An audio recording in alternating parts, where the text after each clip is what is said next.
discussing about how to use the return keyword. So first of all, what is Java return keyword?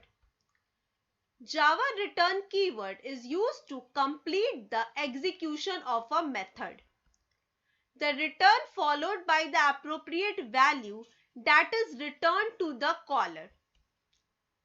This value depends on the method return type, like int method always return an integer value, double methods will return the double value, whatever the data type, it will return that type of data value.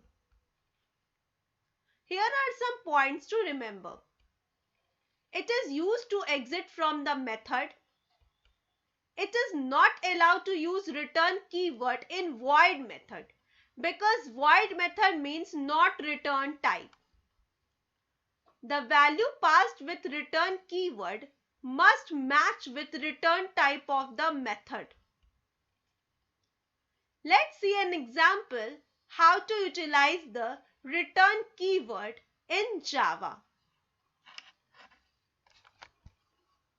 About the return keyword in Java.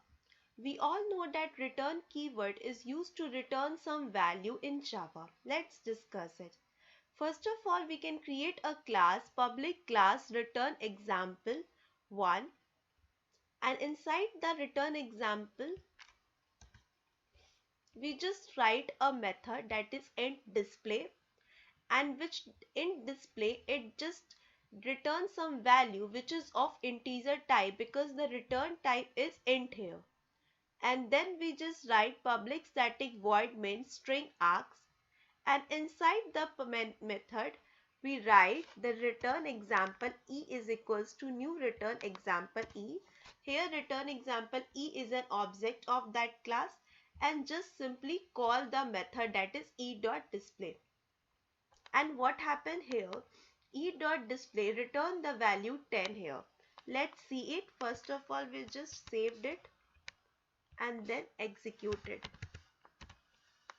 Zavak return example .java.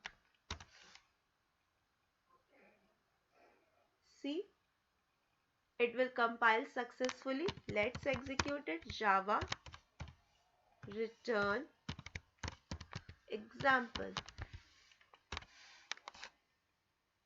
See, it will give the answer 10 because 10 is returned here. If I put the value 25 here, so it will give me the value 25 because 25 is returned here. Let's see it. Again it compiles successfully. Let's execute it. See, it will give 25. So in this way, return keyword is used in Java. Thank you.